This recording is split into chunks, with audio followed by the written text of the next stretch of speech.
बेचारे जगन्नाथ जी, पता था यही होने वाला था, लेकिन अब अपने बड़े भैया बलराम जी को कौन समझाए।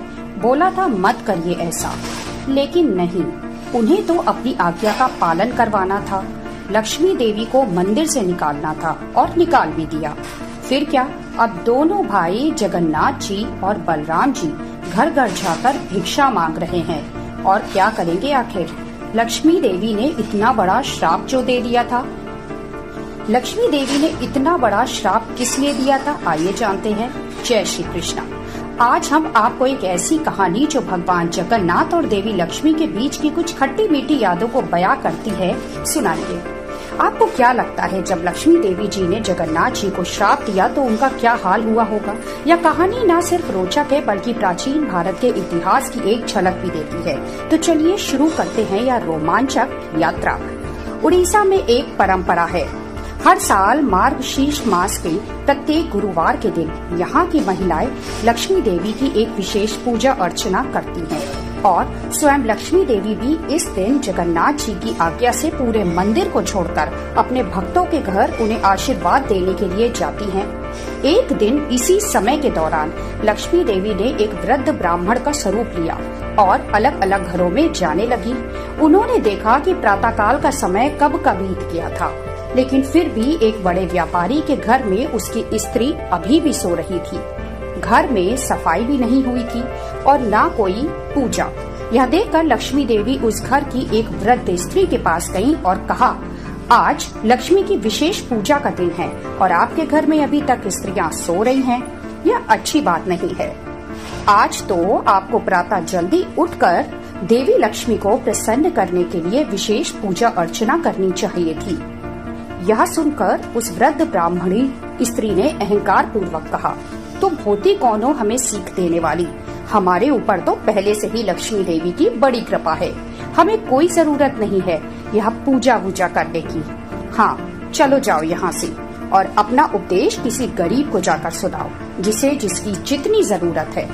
पता नहीं कहाँ से आ जाते हैं। सुबह सुबह लक्ष्मी देवी ने यह सुना तो वहाँ से चुपचाप चली गई और अपने साथ उस घर से अपना सारा वैभव भी ले गई।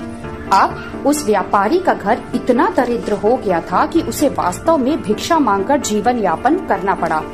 उसके बाद लक्ष्मी देवी उस गांव में पहुंची जहां चांडाल जाति के लोग रहते थे। वहां जाकर उन्होंने एक चांडाल स्त्री के घर में प्रवेश किया और देखा कि वह जल्दी उठ गई थी। उसने संपूर्ण घर की सफाई की थी और लक्ष्मी देवी की पूजा की तैयारी कर रही थी। यह देखकर लक्ष्मी देवी अत्यंत प्रसन्न हुई और उन्होंने उस घर में अपने ऐश्वर्य की वृद्धि की इस प्रकार।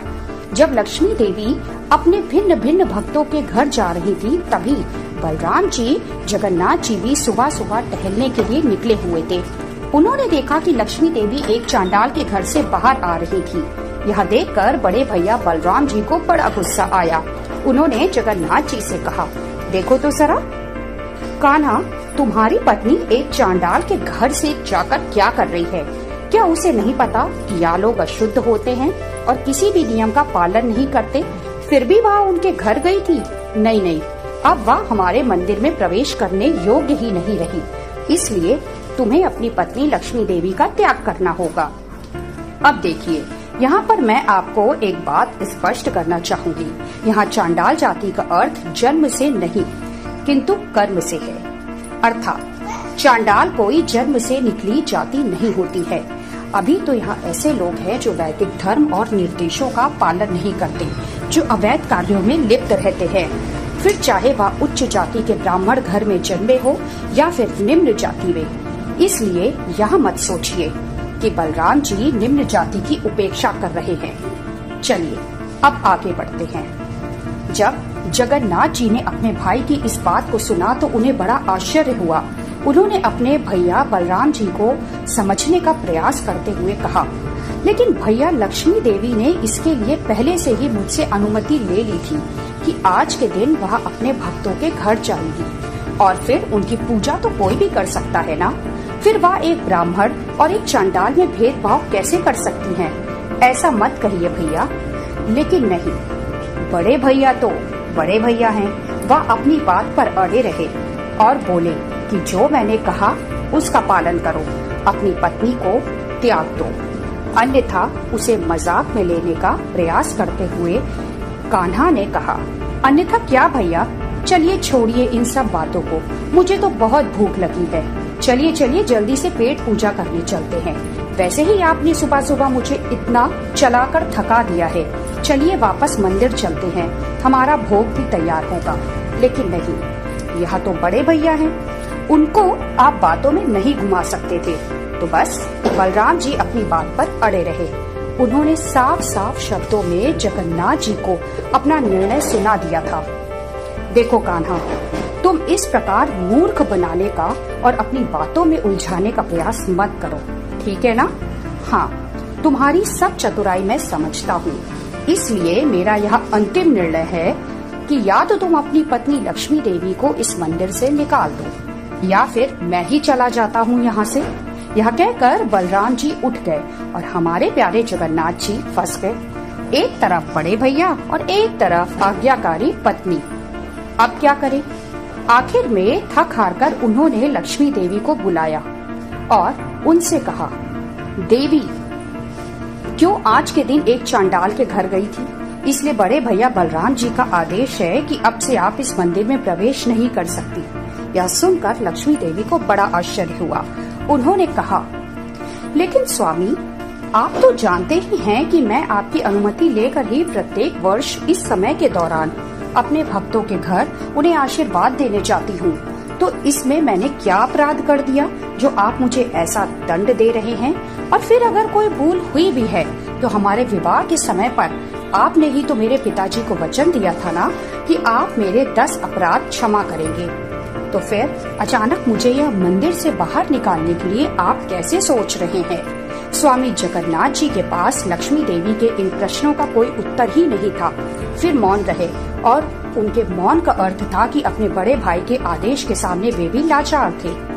उन्हें इस प्रकार चुपचाप देखकर लक्ष्मी देवी को बड़ा क्रोध आया और फिर उन्होंने जगन्नाथ जी को श्राप दे दिया और यह श्राप अत्यंत भयंकर था। उन्होंने जगन्नाथ जी से कहा कि अगले 12 वर्षों तक आपको पेट भर कर भोजन प्राप्त नहीं होगा, आपकी उदरा अग्नि कभी शांत नहीं होगी और अंत में आपको मेरे हाथों से बने हुए भोजन को स्वीकार करने के बाद ही संतुष्टि मिलेगी। बस इतना कहकर लक्ष्मी देवी अपने सेवकों के साथ श्री मंदिर को छोड़कर चली गई। फिर क्या था? फिर वही हुआ जिसका जगन्नाथ जी को डर था। अब संपूर्ण श्री मंदिर में सिर्फ जगन्नाथ जी और बलराम जी अकेले रह गए।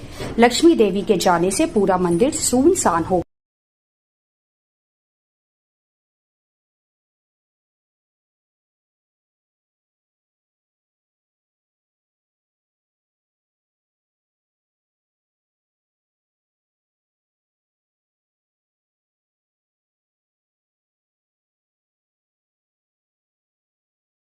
श्री मंदिर में सिर्फ जगन्नाथ जी और बलराम जी अकेले रह गए। लक्ष्मी देवी के जाने से पूरा मंदिर सुनसान हो गया। सारी सुख और समृद्धि नष्ट हो गई, सारे भंडार गृह खाली हो गए और अब श्री मंदिर में ना तो श्री देवी लक्ष्मी जी थी और ना ही कोई भोजन। तो क्या आप जगन्नाथ जी और बलराम जी भूखे रहेंगे या फिर कोई और आएगा उन्हें भोजन देने के लिए?